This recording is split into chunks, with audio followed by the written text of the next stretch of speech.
Namaste, very good afternoon everyone. Welcome again to my YouTube channel GK Law Classes. So in the previous videos we have started with the important question series where we are going to discuss various legal subjects and the very important 50 questions. So in the continuation of that series today we are going to discuss Constitution of India and its important questions. So students, जितने भी videos मैं बनाऊंगी it will be of 2 parts for each subject. At maximum, minimum would be 1 part for each subject. जैसे कि बहुत ही जैसे administrative law subject है उनके लिए एक ही वीडियो सफिशिएंट रहेगी. So these all important questions will help you to revise these particular legal subjects and for your upcoming legal examination, which could be a government examination, your UG, PG, your CLAT, PG examination, or even your UGC NET examination. These questions will help you out there only. So let's start with today's video in regard to Constitution of India. But before proceeding with important questions, it is important to go through certain important informations. So first information जो मैं आप लोगों को बताने वाली हूँ वो ये है कि UGC का जो आपका जून 2026 का साइकिल है उसकी रजिस्ट्रेशन स्टार्ट हो चुकी है उसकी ऑफिशियल वेबसाइट के ऊपर. वहां जाके आप 2026 साइकिल के लिए रजिस्टर कर सकते हैं. राइट स्टूडेंट्स, सो रजिस्ट्रेशन जो है वो 29 अप्रैल 2026 से लेके 20 मई तक है, 2026 तक. बाकी आप उनकी साइट पे सारी इंफॉर्मेशन चेकआउट कर सकते हैं in regard to the fees, regard to the code of your subject number. So आप वहाँ पे जाके डेफिनेटली रजिस्टर कर सकते हैं अगर आप यूजीसी नेट की तैयारी जो है इस टाइम पे कर रहे हैं. दूसरी इंपॉर्टेंट इंफॉर्मेशन यहाँ पे ये है कि हमने जूरिस्प्रूडेंस सब्जेक्ट जो है उसके ऊपर इम्पोर्टेंट वीडियोस ऑलरेडी अपने चैनल के ऊपर अपलोड कर दी है. सो आप उसकी जो इम्पोर्टेंट क्वेश्चंस वाली वीडियो है वो जाके हमारे चैनल जीके लॉ क्लासेस के ऊपर चेकआउट कर सकते हैं. ठीक है, जिसने अभी तक हमारे चैनल को सब्सक्राइब नहीं किया फटाफट से कर लीजिए हमारे चैनल को सब्सक्राइब. अगर आपको वो वीडियोस पसंद आए या आज की स्पेसिफिक वीडियो पसंद आए तो उसे लाइक शेयर डेफिनेटली कीजिएगा. एंड अगर आपको कोई भी डाउट है तो आप कमेंट सेक्शन में मेंशन कर सकते हैं. राइट, थर्ड इम्पोर्टेंट इंफॉर्मेशन जो यहाँ पे मैंने आप लोगों के साथ डिस्कस करनी है, ठीक है, before we start with the important question series. तो थर्ड आपकी इंफॉर्मेशन यहाँ पे ये है कि हमारे चैनल जीके लॉ क्लासेस के ऊपर आपको प्लेलिस्ट मिल जाएगी डिफरेंट सब्जेक्ट्स की, जो लीगल सब्जेक्ट्स हैं आपके, जैसे कॉन्स्टिट्यूशन, जूरिस्प्रूडेंस, टॉर्ट, उसमें डिफरेंट सारे subject, security, banking laws, criminal laws, उन सब पे आप लोगों को जो है प्लेलिस्ट जो है वो अवेलेबल हो जाएगी वहाँ पे. तो आप जाके उन प्लेलिस्ट को डेफिनेटली चेकआउट कीजिएगा. वहाँ पे आपको सारी वीडियोस और रिलेटेड शॉर्ट्स भी मिल जाएंगे उन सब्जेक्ट्स के रिगार्डिंग. तो अगर आप कोई भी गवर्नमेंट एग्जामिनेशन की तैयारी कर रहे हैं which is specifically legal examination, तो डेफिनेटली आप हमारी प्लेलिस्ट को कंसिडर कीजिए. इसी के साथ अगर आप यूजीसी के पेपर 2 में आपका मेन सब्जेक्ट लॉ है तो आप हमारे चैनल को डेफिनेटली सब्सक्राइब कीजिए. यहाँ मैं रेगुलरली वीडियोस और शॉर्ट्स जो है अपलोड करती रहती हूँ और वो आपके अपकमिंग यूजीसी एग्जामिनेशन के लिए काफ़ी फ्रूटफुल होंगे, specially these important question series. So student, अगर आपको कोई भी डाउट है regarding any of the question from the legal subject तो आप डेफिनेटली कमेंट सेक्शन में मेंशन कर सकते हैं. कॉन्स्टिट्यूशन ऑफ इंडिया के बाद आप कौन से सब्जेक्ट के इंपॉर्टेंट क्वेश्चन सीरीज चाहते हैं वो आप नीचे कमेंट सेक्शन में मेंशन कर सकते हैं. कोई डाउट है तो भी कमेंट कर सकते हैं. वीडियो पसंद आए लाइक शेयर डेफिनेटली कीजिए एंड जिसने चैनल को सब्सक्राइब नहीं किया आज ही कर लीजिए. तो आइए स्टार्ट करते हैं with the important question series.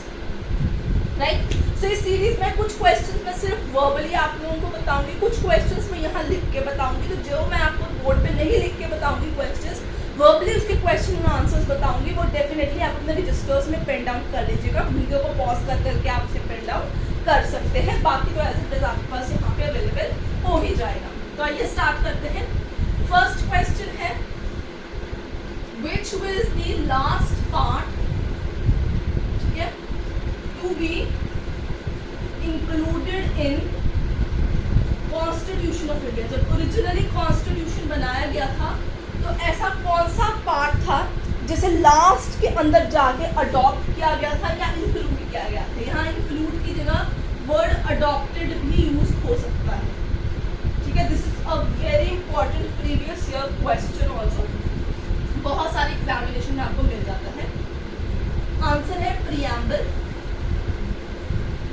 ठीक है, जो हमारा स्टार्टिंग में उसको जगह दी गई है बट वो लास्ट तक से अडॉप्ट किया गया है। यूनाइटेड स्टेट्स ऑफ अमेरिका से प्रियम्बल का जो कॉन्सेप्ट है वो लिया गया है। प्रियम्बल के रिगार्डिंग कैप्सूल नोट्स की वीडियो आपको हमारे चैनल पे मिल जाएगी। कॉन्स्टिट्यूशन की प्लेलिस्ट में जाके भी आप चेकआउट कर सकते हैं। नाम ही उसका मैंने ये रखा है, capsule notes on the preamble of Indian constitution. Right, आगे चलेंगे नेक्स्ट क्वेश्चन। अब ये भी जो क्वेश्चन है ये बहुत इंपॉर्टेंट है, ठीक है। इंडियन कॉन्स्टिट्यूशन कंटेन्स, ये दो पार्ट में आप इसे स्टडी करेंगे इस क्वेश्चन को। सबसे पहले प्रेजेंट, ठीक है, और फिर पास्ट या ओरिजिनली भी आप यहाँ पे लिख सकते हैं। राइट, इसी तरीके से आप इसको पेन आउट कर लीजिए। सो ओरिजिनली क्या कॉन्स्टिट्यूशन में कंटेन है, इस चीज पे ध्यान रखना होगा। We had 395 articles, right, 22 parts originally and 8 schedules. Now at present we have 25 parts, 12 schedules and in approximation of 4 articles. हम इन approximation ही गिनते हैं, इसे किसका नंबर कहीं पे बढ़ा के आपको बताया गया है, कहीं पे आपको कम बताया गया, तो इस चीज का आपको ध्यान में रखना होगा।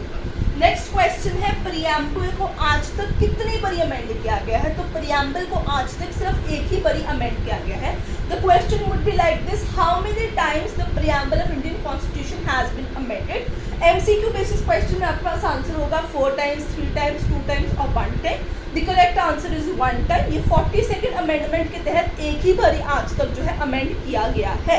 तो आपको ये चीज याद रखनी होगी कौन से वर्ड उसके अंदर इंक्लूड किए गए हैं। तो अगेन आप प्लेलिस्ट में जाकर उसकी वीडियो को चेकआउट कर सकते हैं। वहां मैंने आपको बताया है कि सोशलिस्ट सेक्युलर इंटेग्रिटी के वर्ड को वहां पे 42nd अमेंडमेंट से ऐड किया गया है। अब वो बात करते हैं कि इन केस जो है प्रियम्बल और बाकी सारे जो part of constitution of India है, अदर प्रोविजन, उनमें कंफ्लिक्ट हो जाएगा तो कौन प्रिवेल करेगा। Now this is again an important question. In case of conflict between preamble and other provisions of constitution, तो कौन प्रिवेल करेगा इन दोनों में से, ठीक है। सो आपका आंसर यहाँ पे क्या होगा, प्रियम्बल विल प्रिवेल। तो प्रियम्बल को तवज्जो ज्यादा दी गई है, preamble will prevail. Right, sources of Indian constitution के ऊपर भी हमारी वीडियो बनी हुई है, वो भी प्लेलिस्ट कॉन्स्टिट्यूशन के अंदर अवेलेबल है। आप हमारे चैनल पे जाके उसे डेफिनेटली चेकआउट कर सकते हैं। आगे चलेंगे, अब केस लॉ की बात की जाएगी। So the question will be regarding to the case law, ठीक है। तो जब भी आपने कॉन्स्टिट्यूशन ऑफ इंडिया के बारे में बात करनी है, articles plus cases, articles plus cases, आपको ये याद होने चाहिए जब हम कॉन्स्टिट्यूशन की बात करते हैं। जब हमने जूरिस्प्रूडेंस रिवाइज करना है तो हमें स्कूल्स के साथ साथ स्टेटमेंट्स पे फोकस करना होगा कि पर्टिकुलर जूरिस्ट जो है उन्होंने क्या स्टेटमेंट, ठीक है। ये तरीका होता है to learn the constitution of India and as well as jurisprudence, ठीक है। आपको कहीं डाउट हो आप कमेंट सेक्शन में मेंशन कर सकते हैं। उन्होंने पूछा है ऐसा केस, कौन सा केस लॉ है जिसमें कहा गया है कि secularism is the basic feature of Indian constitution.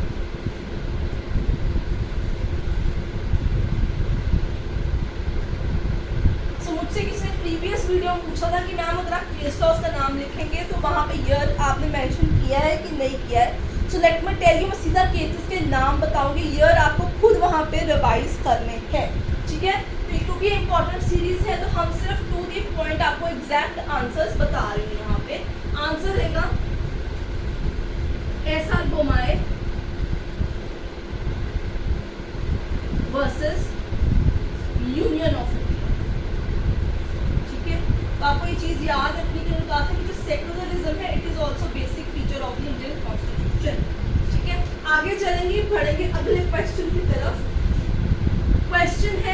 India is republic because, India is republic क्यों, ठीक है।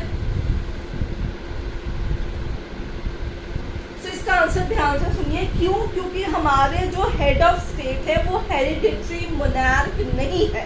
I repeat, India is republic because the head of the state is not, NOT, not a hereditary monarch, ठीक है। आगे चलेंगे। अब एक statement question आ गया आपके सामने, इसमें रीजन और assertion, match the following, case laws, statement based question, हर तरीके के क्वेश्चन मैं वीडियोस के अंदर डिस्कस करूंगी, तो आप लोग अंत तक बने रहिए। नेक्स्ट क्वेश्चन है, which of the following statement is not a fundamental duty, not a fundamental duty, right. So दो स्टेटमेंट्स है यहाँ पे। पहली स्टेटमेंट है टू renounce practices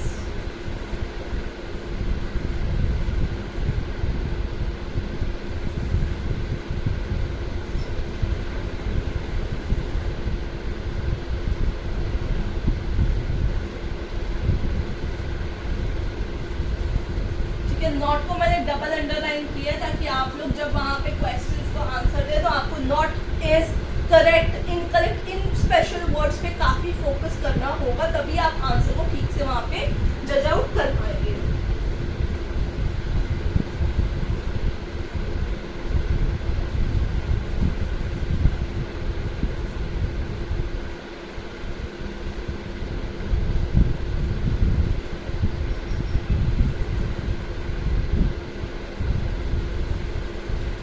मैंने पूरी स्टेटमेंट सेकंड नंबर पे नहीं दी है, बट आपको आंसर जो है उसको इजीली आप जो है यहाँ पे गेस कर सकते हैं।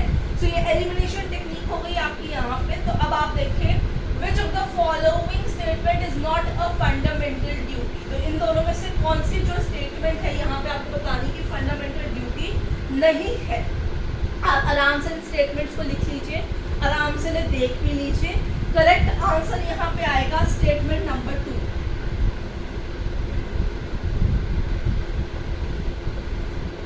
This particular statement is not a fundamental duty। ये DPSP का पार्ट है, तो उसकी वीडियो भी आपको प्लेलिस्ट में ही डेफिनेटली मिल जाएगी, राइट। आगे बढ़ेंगे, नेक्स्ट चीज करेंगे।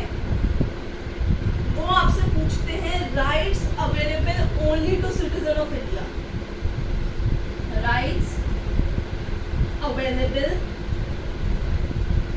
ओनली टू, ओनली और टू, ठीक है, सिटीजन्स ऑफ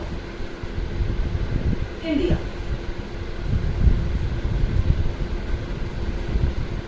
जी आपके यहाँ पे कीवर्ड रहेंगे, मैं बताने लगी हूँ, ध्यान से सुनिए कौन से राइट्स सिर्फ इंडियन सिटीजन्स को अवेलेबल है। सबसे पहले फ्रीडम ऑफ स्पीच, ठीक है, article 19, right to form association and union और union, equality before law, article number 14, freedom to assemble peacefully without arms. So 19 और 14 आप यहाँ पे इजी गैस के लिए लिख सकते हैं। I repeat the rights which are available only to Indian citizens, freedom of speech, right to form association और union, freedom to assemble peacefully without arms and equality before law, right. तो आप इसको यहाँ पे पेन डाउन कर सकते हैं। आगे चलेंगे, अगला question. Till so far I assume आपको कोई भी डाउट नहीं है।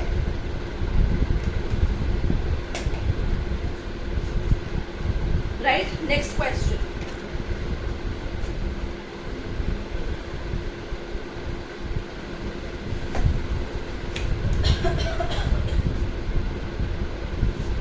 Right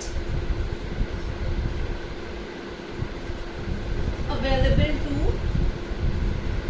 foreigners in India, foreigners in India। तो इसका करेक्ट आंसर है राइट टू एजुकेशन। ये इन्हें यहाँ पे अधिकार है, उनके बच्चे आके पढ़ते हैं, बहुत बड़े वो काम के सिलसिले में इंडिया के अंदर होते हैं। कौन सा अवेलेबल नहीं है, तो आप यहाँ पे नॉट को भी अलग से लिख सकते हैं, वो है वोट का और आरटीआई का। तो आपके पास ऑप्शन में हो सकता है which rights are available to foreigners in India. Option A हो सकता है right to education, then you have right to peacefully assemble without arms, to vote और टू आरटीआई। तो करेक्ट आंसर आपका रहेगा right to education, right to vote and RTI उनको available यहाँ पे नहीं है। राइट स्टूडेंट्स, तो आई होप आपको वीडियो जो है वो आज की पसंद आ रही होगी। आज की वीडियो का आखिरी क्वेश्चन करेंगे और बाकी जितने क्वेश्चंस होंगे वो पार्ट 2 में करेंगे, जिसके लिए आपको चैनल को सब्सक्राइब करके हमारे साथ अंत तक बने रहना होगा। राइट, सो आखिरी क्वेश्चन पे आते हैं हम लोग।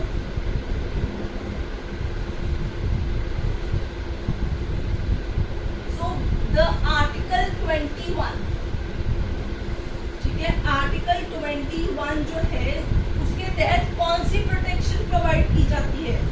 Under article 21 which kind of protection is provided?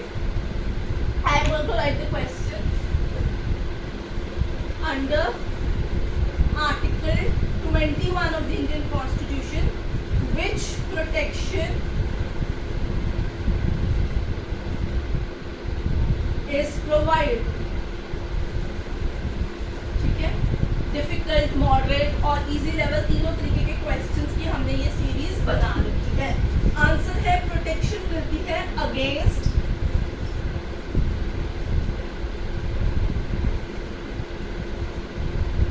Arbitrary legislative action and against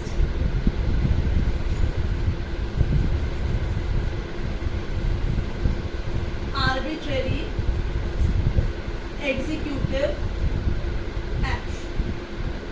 right students, so इन दोनों के अगेंस्ट ही आर्टिकल 21 के तहत प्रोटेक्शन जो है टू दी सिटीजंस प्रोवाइड कराई जाती है। So this was all about the part 1 of the important question series in regard to the constitution of India. I hope आपको आज की वीडियो पसंद आई होगी। आई है तो लाइक शेयर डेफिनेटली कीजिए, जिससे चैनल को सब्सक्राइब नहीं किया आज ही कर लीजिए। I will see you next with part 2 of important questions.